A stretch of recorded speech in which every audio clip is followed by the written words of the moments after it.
Good evening. I am Sam Snead, Director of Transportation for Anne Arundel County and Chair of the Baltimore Regional Transportation Board, or BRTB. On behalf of the BRTB, I want to thank you all for joining us this evening to learn more about the draft 2023 to 2026 Transportation Improvement Program, or TIP, and the associated Air Quality Conformity Determination. Both of these documents are open for review and public comment through Monday, August 1st. The purpose of this evening's meeting is a chance for you to learn more about the key projects, major changes from last year, and funding levels. This overview will be followed by an opportunity for you to ask questions and learn where to submit comments. I am joined tonight by several staff from the Baltimore Metropolitan Council. Mr. Keith Kucharek will provide a detailed overview of the TIP. Ms. Nicole Baer will share information on the Air Quality Conformity Determination. Ms. Regina Aris will moderate the Q&A at the end. And Ms. Monica Haynes-Benketta is joining us as the Public Involvement Coordinator. If you have any questions during the presentation, please enter them into the chat box. Leave a voicemail at 1-855-925-2801, extension 6662. Email at 2023-2026 tip@publicinput.com. Text the keyword 2023-2026 TIP to 73224. And if you're joining us by phone and want to ask a question, press star and then number 2 to leave a voicemail. Now I'll turn it over to Mr. Keith Kucharek. Thank you. Thank you, Sam. As Sam mentioned, my name is Keith Kucharek, and I am the Transportation Planner at BMC, and I manage the Transportation Improvement Program, or the TIP. Tonight, I'll be giving you a brief overview of what the TIP is and a broad summary of what's included in the 2023-2026 TIP. The TIP includes all federally funded and regionally significant projects that are programming funding over the next 4 fiscal years. Federally funded projects are those that receive funds from either the Federal Highway Administration or Federal Transit Administration. Regionally significant projects are those that may not necessarily be federally funded, but are of regional importance. These are generally capacity improvement projects that must be included in our air quality model to ensure that the Baltimore region adheres to air quality standards.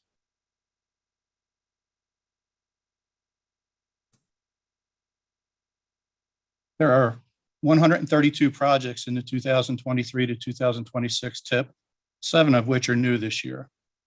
The TIP programs a total of $4.26 billion in federal, state, and local money.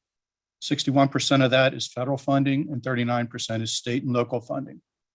Program funds go towards all types of transportation projects, including highway, transit, bicycle, and pedestrian, and is focused on operating and maintaining our transportation system.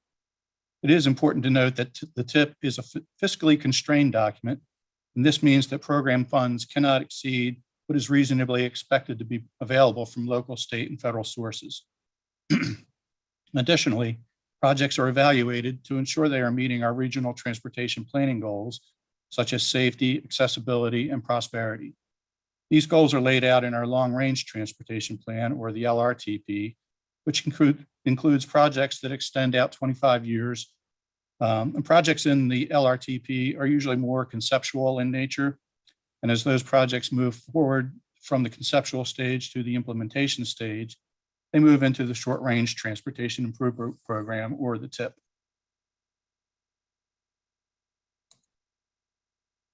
So let's talk a little bit about some of the funding in the TIP. We have created an interactive dashboard that allows you to explore funding by different project sponsor or by category. And I'm going to highlight just a few of these. And to load the dashboard, simply click on the button and the dashboard loads. So this graphic shows how we group projects in TIP by category. As you can see, there are 9 different funding categories. This year, the largest category of funding is highway preservation, with about 36% of the funding in the TIP, followed by highway capacity at about 22%. Transit preservation is next at roughly 18%, followed by ports at 10%. And then there's smaller amounts of emission reduction strategies, commuter rail, preservation, and so on that account for the remainder of the funds. It should be noted that there are some crossover funds. For example, highway preservation projects may have some environmental safety elements. Emission reduction could include replacing transit vehicles with more efficient vehicles, which could fall under transit preservation. But this gives us a general idea of how the money is being spent. While using this dashboard, you can hover over any of the funding categories like that, and it'll give you a little bit more detail about that funding category.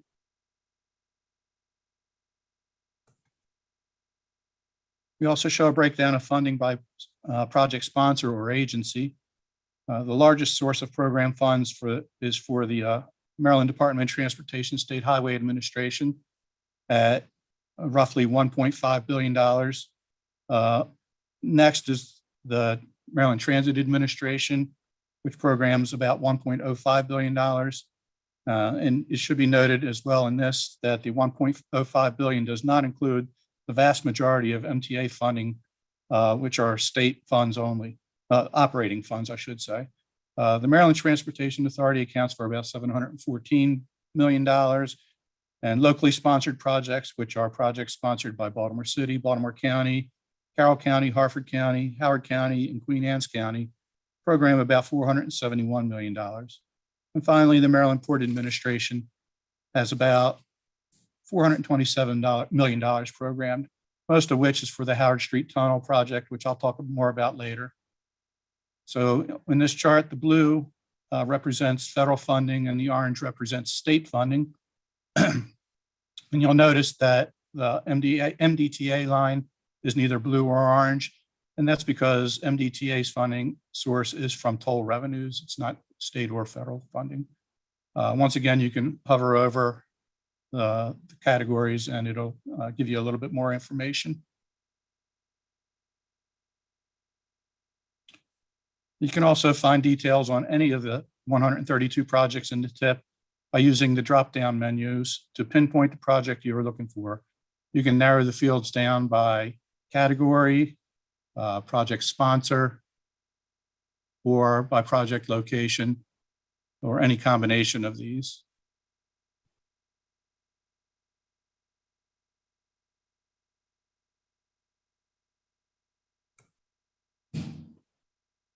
This map shows all the projects that are new to the TIP that can be mapped. If you click on the icon in the lower left-hand corner down here, you'll see it'll bring up a map legend where you can see what each of the colored dots represents, as well as the lines and the different color of shading. For example, the red dots represent highway preservation projects and the blue lines represent emission reduction projects. You can also click on any of the dots and it'll bring up project information as well.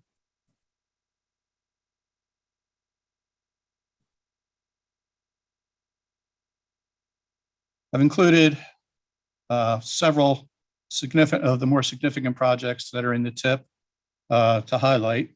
The first project I'd like to highlight is the Multimodal Transportation Center in Parole, and that's in Anne Arundel County. The county has identified Westfield Mall as the location for this transportation center. The Multimodal Transportation Center will handle transfers between local and regional bus service and allow more docking area to serve both. This is programmed at nearly $16 million in the TIP and is expected to be operational in 2025.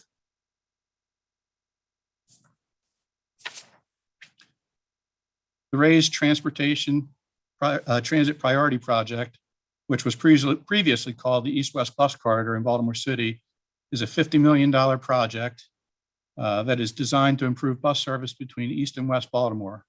Planned strategies include dedicated bus lanes, peak-only bus lanes, intersection queue jumps for buses, transit signal priority, bus stop optimization, and accessibility improvements, and bus bulbs.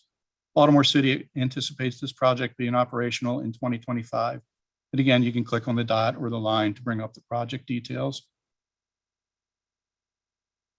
In Howard County, the $24 million Snowden River Parkway from Broken Land Parkway to Oakland Mills Road will be funded with all local funds.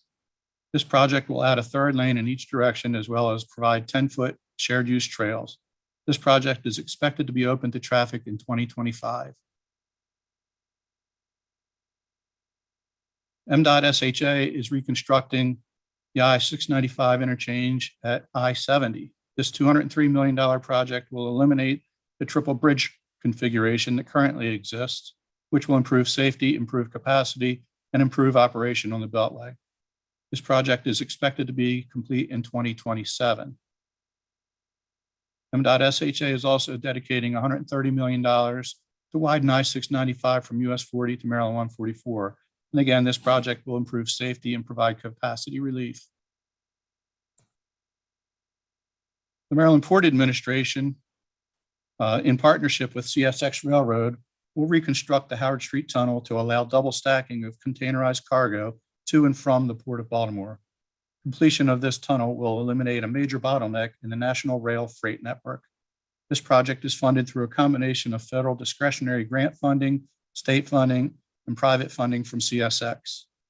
Completion of the tunnel is expected in 2025. The Maryland Transportation Authority is using $102 million in toll revenues to replace the existing toll booths at the Baltimore Harbor Tunnel with overhead gantries, which will eliminate traffic queues at the toll plaza, improve both vehicular and employee safety, and help to improve air quality and reduce fuel consumption. This project also includes replacing the bridges over Frankfurst and Childs Avenues. Mdta expects this project to be complete in 2027. The Mdta I-95 northbound extension will add express toll lanes from just north of White Marsh Boulevard to north of Maryland 24 in Harford County. The project will also reconstruct the interchange at Maryland 52 and the interchange at Maryland 24. Maryland 24 will also be widened from 2 to 3 lanes to just north of Singer Road. This project also includes construction of several noise walls and the reconstruction of 5 overpasses. TIP funding for this project is at $629 million and will use only toll revenues. This project is being done in phases, but total completion is expected in 2027. Although not highlighted, there are many other significant projects that are included in the TIP. Baltimore City has several roadway rehabilitation projects, many of which include bicycle and pedestrian improvements. These include Bel Air Road, 25th Street, Fremont Avenue, Madison Street, Park Heights Avenue, Tapsco Avenue, Pennington Avenue, Northern Parkway, Frederick Avenue, and Russell Street. Baltimore, Carroll, and Harford counties have a combined 28 bridge improvement projects, which will utilize federal and local funds. And finally, the Maryland Port Administration also has a $22 million rail capacity modernization project at the Port of Baltimore that will support the demand for double stack trains by upgrading the intermodal container transfer facility with 4 new rail lines. The ability to double stack at the port and through the Howard Street Tunnel will dramatically improve the efficiency of freight movement in the Baltimore region.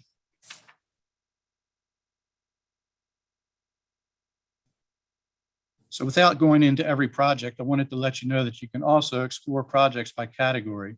So if you're looking for specific projects that fall under a certain category, such as highways and bridges, you can click on any of the projects shown. And I'll just click on one real quick, and it'll bring up project information for that project. You can also do that for transit projects. I should note, though, that, and it's worth repeating, as I said it earlier, that this map only includes transit projects that can be mapped. In other words, much of the transit money in the TIP is for regional projects such as bus repairs, bus purchases, market improvements, and other things that can't be pinpointed on a map. They are, however, included in the TIP document itself, just not on this story map. The interactive map allows you to also look for bike and pedestrian projects, as well as other projects such as ADA upgrades.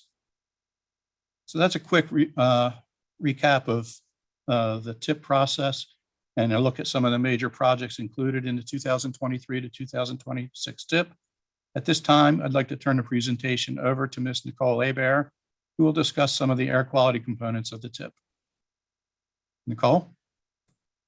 Thank you, Keith. As mentioned, I am Nicole Hebert, and I serve as the Air Quality Planner for the Baltimore Metropolitan Council and lead the Air Quality Conformity Determination process for the BRTB. The Baltimore region does not meet the National Ambient Air Quality Standards, and so must review its current transportation plans and programs to ensure conformity with the State Air Quality Implementation Plan, or SIP. The Air Quality Conformity Determination report details a comprehensive analysis of Baltimore region mobile source emissions as a result of implementing the draft 2023 to 2026 TIP. As outlined in the report, staff from BMC and the Maryland Department of the Environment, or MDE, used the Motor Vehicle Emissions Simulator 2014A model developed by the United States Environmental Protection Agency to analyze the amount of mobile source emissions generated from vehicle travel associated with the implementation of the projects in the draft TIP. The report addresses mobile source emissions of volatile organic compounds and nitrogen oxides, which are precursors of ground level ozone emissions. Adopted forecasts for population, housing, and employment in the Baltimore region were used for this conformity analysis. Currently, data about the types and purpose of vehicles, current data about the types and purpose of vehicles, fuel data, and meteorological data were used as input into the analysis. Projected mobile source emissions for draft 2023 to 2026 TIP are well below the motor vehicle emission budgets set in the state implementation plan. Implementation of the projects proposed in the draft 2023 to 2026 TIP will not worsen the region's air quality or delay the timely attainment of national air quality standards. This conformity analysis is a federal requirement under the Clean Air Act for urbanized areas which are in non-attainment of the national ambient air quality standards. The Baltimore region is a marginal non-attainment area for the ground level ozone standard set in 2015. This means that levels of ozone pollution in the air are slightly higher than the federally allowable amount of 70 parts per billion. More specifically, the level of ozone that the Baltimore region experienced between 2018 and 2020 as a design value, or otherwise the value that the EPA uses to determine whether a region is reaching the standard, this design value was 72 parts per billion, which is slightly higher than the standard of 70 parts per billion. As a result, the region is not attaining the standard, and the BRTB must conduct a conformity determination. The air quality analysis evaluates whether the transportation projects in a region's TIP and plan would hinder the progress of that region attaining the air quality standard.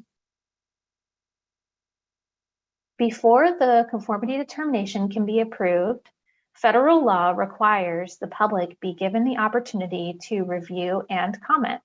This is true for the draft TIP as well, and we want to hear from you. Over $4 billion worth of transportation investments and improvements are being planned that will shape our region's future for decades to come. Please let us know what you think. There are a few different ways to comment. The most interactive way to comment is through the project map, found on the BMC website at baltimometro.org on the newsroom page announcing the draft TIP. This is the best way to view projects planned in your community.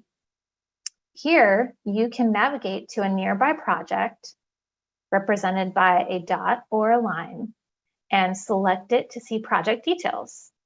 If you like a project, please click the heart shown at the bottom of the project details. And if you have any project comments, please add your comments by clicking the box with the chat symbol and follow the prompts. Comments can also be submitted online at publicinput.com/2023-2026 TIP via voicemail at 1-855-925-2801, extension 6662, email at 2023-2026 TIP at publicinput.com, text with keyword 2023-2026 TIP to 73224, and even through Twitter by tagging at Balto Metro Co, at Be More Involved, and hashtag BRTB Listens. Comments are welcome through Monday, August 1st, and will be considered prior to the BRTB vote on Tuesday, August 23rd. At this time, we will now go to the question and answer portion of tonight's presentation. I will now pass the stage over to Regina. Evening, folks, and thank you both, Keith and Nicole. We appreciate you going through and hitting the highlights for the TIP and the Air Quality Conformity Determination. For anybody on the phone, if you have a comment or a question that you would like to leave, please press *3 and you can leave your comment. At this time, are there any questions or clarifications that anybody has that we can help you with? Please enter them in the chat. We're happy to address any questions you have about working with this material. And then pending any questions, if anybody has a comment they would like to leave with us, we can also take a comment at this time. So please feel free to take care of any of the options that we've made available.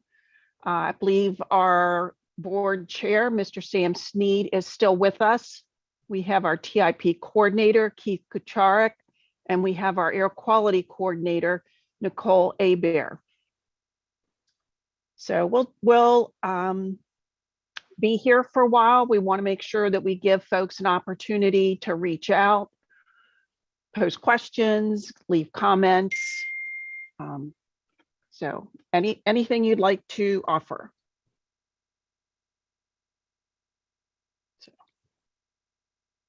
So at this time, it doesn't appear there's any comments or questions. We will wait a few more minutes before wrapping up the program. I do appreciate everybody that has joined us tonight. And remember, you have until August 1st to leave your comments that will be reviewed and addressed by board members.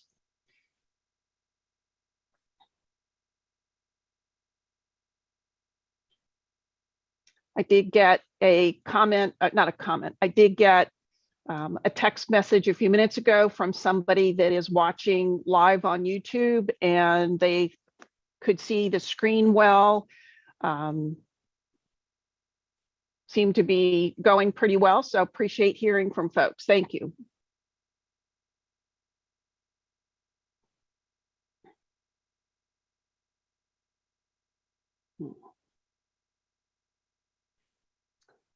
Well, it does not appear that anybody is going to ask questions or leave comments this evening. So Sam, can I ask you to just do a quick wrap and then we can be finished here? Thank you.